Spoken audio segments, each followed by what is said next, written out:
Golani,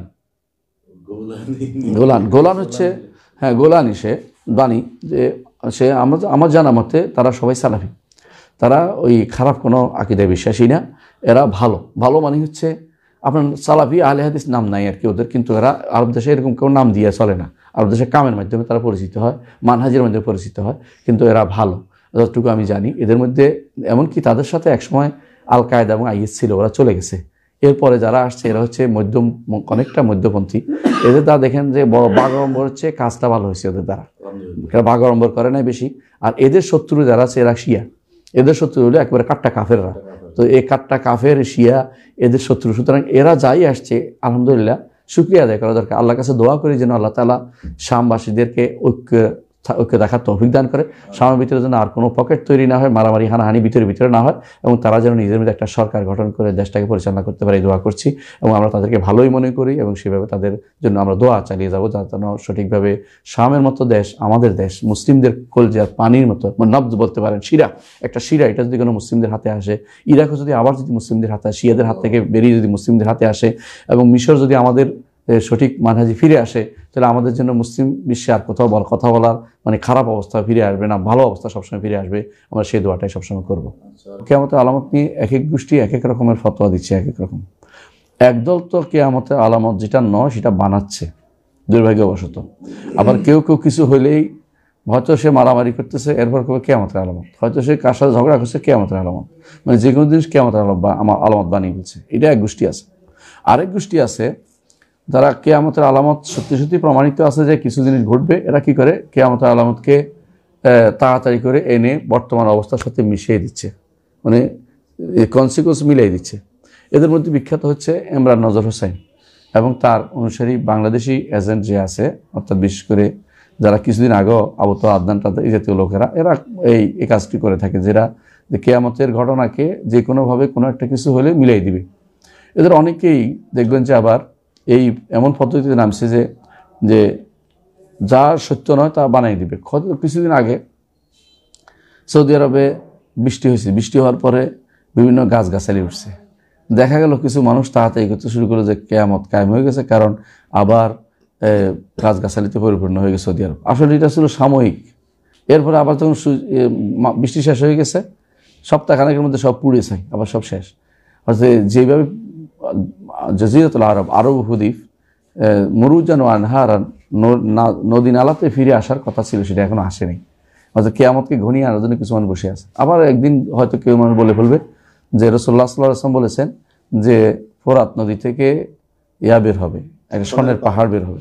কিছু মানুষ হয়তো দেখবেন যে স্বর্ণের পাহাড় বের করার জন্য বিভিন্ন তাবিল করে বানাবে কি, যে এই যে তেল বের হচ্ছে, পেট্রোল, এটার নাম হচ্ছে স্বর্ণের পাহাড়, লিকুইড গোল্ড বলতেছে ওইটারে। তো এই জাতীয় কথাগুলো যারা বলছে এরা মূলত অপব্যাখ্যা শুরু করে দিয়েছে।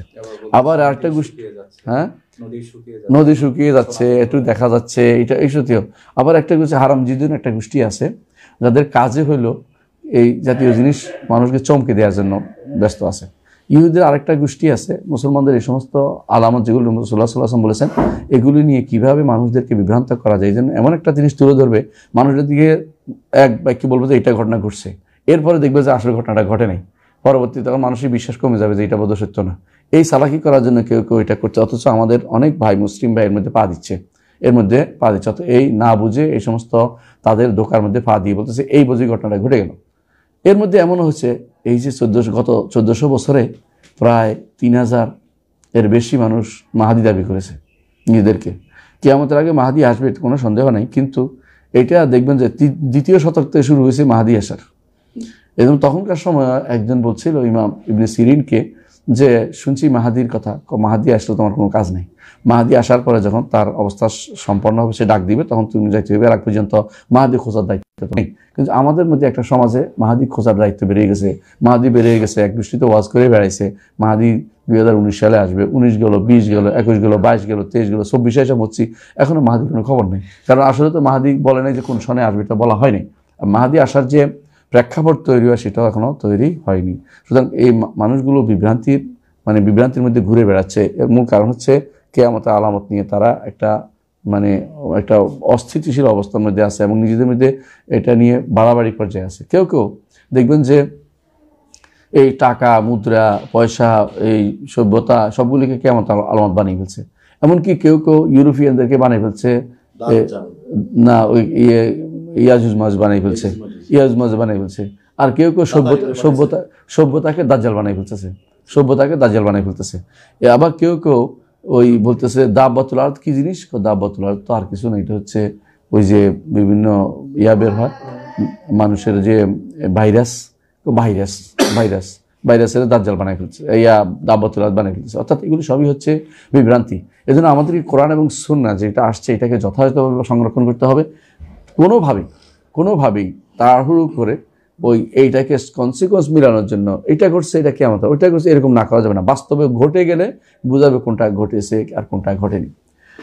ইতিপূর্বে আমরা অনেকগুলো জিনিস আমরা দেখেছি যে অনেকগুলো কিয়ামতের আলামত ইতিমধ্যে চলে গেছে, কিছু চলছে, কিছু আছে ভবিষ্যতে চলবে, এখনো হয়নি। তো এই জন্য কিয়ামতের আলামত নিয়ে আমাদের আলোচনা করা দরকার। রাসূলুল্লাহ সাল্লাল্লাহু আলাইহি ওয়াসাল্লাম অনেক সময় কিয়ামতের আলামত নিয়ে আলোচনা করেছেন, এই জন্য আলোচনা করা দরকার। আরেকটি গোষ্ঠী আছে কিয়ামতের আলোচনা বাদ দিয়ে তারা সম্পূর্ণ ভুলে গেছে, অর্থাৎ কিয়ামতের আলামত যেন কোনোভাবেই আসবে না এরকম মনে করে বসে রয়েছে। এমনকি কিয়ামতের আলামত অস্বীকার করার তো একটা গোষ্ঠী বেরিয়ে গেছে, অনেক কিয়ামতের আলামত অস্বীকার করেছে, যাদের বিশেষ করে আকলানি সম্প্রদায়, বিবেকবাদী মনে করে, নিজেদেরকে চিন্তাবিদ মনে করে, এদের অনেকেই কিয়ামতের আলামতকে অস্বীকার করে বসে আছে। তাহলে বোঝা গেল যে কিয়ামতের আলামত মানুষ বিভিন্নভাবে বিভক্ত হয়ে গেছে। আমাদেরকে কোরআন এবং সুন্নাহ ভিত্তিক বিশুদ্ধতা তুলে ধরা আমাদের দায়িত্ব হয়ে পড়েছে। এই জন্য ইনশাআল্লাহ আমরা এই বিষয়ে আলোচনা করব, একটু দীর্ঘ সময় ধরে আলোচনা করব, যাতে করে কিয়ামতের আলামত সম্পর্কে আপনারা বিশুদ্ধতা জানতে পারি।